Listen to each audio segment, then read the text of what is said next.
Saudara-saudari yang terkasih dalam Kristus, salam jumpa bersama dengan saya, Pastor Damianus Amakii, pastor rekan di Paroki Bunda Maria Banjarbaru. Channel ini kami persembahkan pertama untuk umat Paroki Bunda Maria Banjarbaru, Keuskupan Banjarmasin sebagai media komunikasi iman. Saya pribadi pada kesempatan ini akan membawakan satu permenungan kecil di bawah tema Dialog dan Tobat. Tema ini merupakan satu gagasan lanjutan dari apa yang pada masa tobat ini umat Keuskupan Banjarmasin sedang dalami dalam proses pendalaman iman, katekese iman di komunitas, baik secara online maupun juga offline. Keuskupan Banjarmasin pada tahun 2021 memasuki tahun pastoral gereja berdialog. Sejarah keselamatan mengisahkan kepada kita bahwa kita ini adalah citra Allah. Kita ini adalah ciptaan Allah. Kita ini adalah gambar Allah, atau dalam bahasa Latin kita mengenal imago Dei. Sebagai ciptaan Allah berarti kita percaya hidup kita merupakan rahmat dan anugerah Allah. Maka di sini manusia harus selalu membangun relasi, hubungan, dan dialog dengan Allah Sang Pencipta. Alkitab memberikan kesaksian, ajaran bapak-bapak gereja dan magisterium gereja selalu menegaskan martabat kita sebagai anak Allah. Di dalam proses dialektika antara Allah dan manusia, di sana ada dialog. Ada dialog kasih, ada dialog cinta. Allah senantiasa mengkomunikasikan dirinya dan manusia menjawab komunikasi Allah itu dengan pernyataan iman. Bahkan cinta Allah itu, dialog Allah yang paling paripurna adalah ketika Ia mengutus putranya Tuhan kita Yesus Kristus datang untuk menyelamatkan, menebus kita melalui misteri sengsara, wafat, dan kebangkitannya. Saya percaya dengan ungkapan ini, saudara-saudariku. Lebih baik memiliki 1000 kawan daripada memiliki satu musuh. Kita semua tentu ingin agar semakin hari semakin menemukan sahabat, kawan, teman yang membangun hubungan baik dengan kita.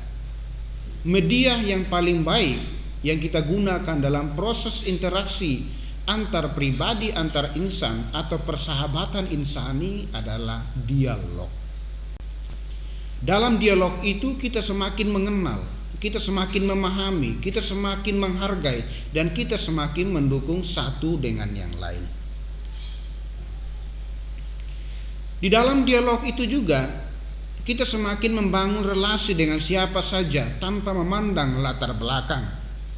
Dengan dialog kita menciptakan kerukunan dan persahabatan yang sejati. Dengan dialog seluruh masyarakat membangun suatu tatanan kehidupan, menyapa satu dengan yang lain dengan sebutan atau sapaan saudara.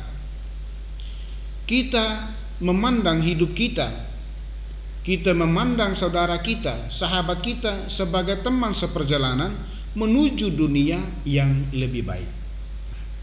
Saudara-saudari yang terkasih, dalam sejarahnya Gereja Katolik menggagas aksi-aksi dialog. Di sini saya mencatat ada 3 gerakan dialog yang khas yang dicetuskan atau disuarakan oleh Gereja Katolik. Yang pertama, ada namanya dialog iman. Di dalamnya kita mau menemukan kebenaran-kebenaran universal yang ada di dalam setiap agama dan kepercayaan-kepercayaan lain. Yang kedua, ada namanya dialog karya. Di sana kita membangun jejaring dengan semua komunitas yang ada di dunia ini untuk keutuhan ciptaan. Karena kita berada di dalam satu rumah, yaitu bumi, sebagai rumah kita bersama. Tentu kita harus menjaganya secara bersama-sama. Dan yang ketiga ada namanya dialog hidup. Bagaimana kita berpihak kepada mereka yang kecil, yang miskin, yang tertinggal, yang termarginalkan, atau mereka yang dirampas martabatnya. Saudara-saudari yang terkasih dalam Kristus, hemat saya, dialog yang baik selalu diawali dengan sebuah pernyataan tobat. Mengapa? Mengapa tobat itu penting? Karena kita sadar bahwa kita ini adalah makhluk yang lemah, makhluk yang rapuh. Di dalam tugas perutusan kita sebagai anak-anak Allah, terkadang kita dapat menyimpang atau bisa keliru secara cara berpikir, cara merasa, dan cara bertindak sebagai anak-anak Allah. Terkadang kita bisa berkompromi dengan kejahatan atau kegelapan dunia ini, atau bisa saja kita dihanyutkan atau terseret di dalam pengaruh-pengaruh yang menghancurkan keutuhan dan martabat hidup kita. Dalam seri dokumen gereja nomor 121 tentang pertobatan pastoral komunitas paroki yang disuarakan bagi kongregasi untuk para klerus tanggal 29 Juni 2020 menegaskan hal-hal berikut kepada kita. Di sini saya mengutip 1-2 poin dari dokumen ini. Dalam dokumen ini pada bagian bab 1 dijelaskan atau dikatakan bahwa pertobatan pastoral merupakan salah satu tema fundamental dalam tahap baru evangelisasi. Gereja saat ini dipanggil untuk meningkatkan evangelisasi itu, agar komunitas-komunitas Kristiani selalu semakin menjadi pusat-pusat penggerak bagi perjumpaan dengan Kristus. Maksudnya apa bagi kita saudara-saudari yang terkasih? Maksudnya adalah supaya gereja menyadari perutusannya yang universal, mampu menjalin persekutuan dengan pelbagai pola kebudayaan, dan dengan demikian baik gereja sendiri maupun pelbagai kebudayaan semakin diperkaya. Nah, tentu kita bertanya di sini, siapakah yang diutus atau siapa yang harus diutus dalam proses evangelisasi ini menuju kepada sebuah pertobatan pastoral yang pada gilirannya nanti kita mampu membangun dialog dengan komunitas-komunitas lain. Subjek tindakan misioner dan evangelisasi gereja adalah selalu umat Allah. Selalu umat Allah sebagai keseluruhan. Kitab Hukum Kanonik menekankan bahwa paroki adalah komunitas umat beriman, di mana pastor paroki adalah gembala parokinya sendiri. Berkenaan dengan hal ini, Bapak Suci Paus Fransiskus mengingatkan bahwa paroki adalah kehadiran gereja dalam wilayah tertentu, suatu lingkungan untuk mendengar sabda Allah, untuk bertumbuh dalam hidup Kristiani, untuk dialog, pewartaan, tindakan karitatif, berjangkauan luas, ibadat dan perayaan. Dan ia menegaskan lagi bahwa paroki adalah komunitas dari pelbagai komunitas. Saudara-saudariku yang terkasih di dalam Kristus, paroki adalah komunitas yang dikumpulkan bersama oleh Roh Kudus untuk mewartakan sabda Allah dan melahirkan kembali anak-anak Allah yang baru di dalam bejana baptis. Bersama pastor, umat paroki merayakan kenangan sengsara, wafat dan kebangkitan Tuhan, dan memberi kesaksian iman dalam cinta kasih. Dengan hidup dalam keadaan misi yang tetap, sambil memastikan bahwa tak seorang pun yang dikecualikan dari pesan keselamatan yang memberi hidup. Terkait dengan pertobatan pastoral komunitas-komunitas paroki, sebagai satu pijakan untuk menuju gereja yang berdialog. Paus Fransiskus menyatakan demikian. Paroki bukanlah lembaga usang. Justru karena memiliki daya lentur yang tinggi, dapat menerima berbagai bentuk dan tergantung pada keterbukaan dan kreativitas putusan dari pastor dan komunitas.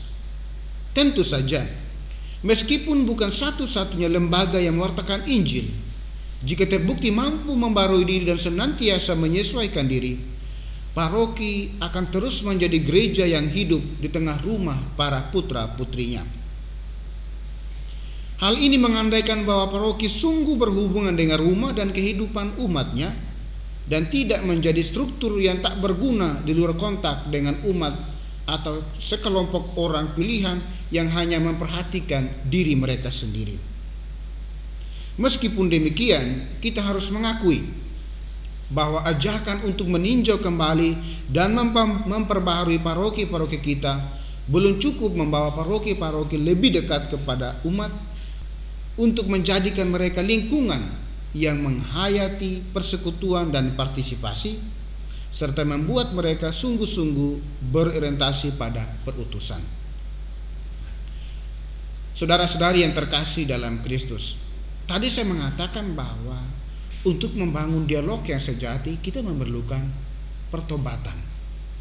Dan saya mengungkapkan pertobatan pastoral ini sehingga ketika kita berjumpa dengan komunitas lain, kelompok lain, kita dapat membangun dialog yang sejati, yang sungguh dialog yang mendatangkan rahmat dan berkat bagi kita sendiri. Atas asas inilah dialog akan berjalan dengan penuh semangat, karena umat Katolik sadar akan tugas perutusannya. Gereja dari kodratnya bersifat misioner. Kita diutus untuk membangun hubungan dengan siapa saja. Bahkan Yesus dalam sabda perutusannya, Matius bab 28 ayat 18 sampai 20, menegaskan kepada kita, "Pergilah, jadikanlah semua bangsa muridku, dan baptislah mereka dalam nama Bapa dan Putra dan Roh Kudus." Bapak, saudara-saudari, sekian yang dapat saya bagikan dalam kesempatan komunikasi iman ini.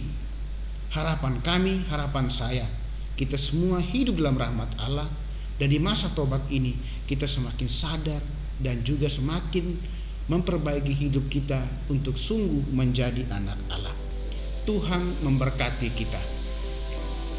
Dukung terus channel ini dengan like, komen, share, dan subscribe.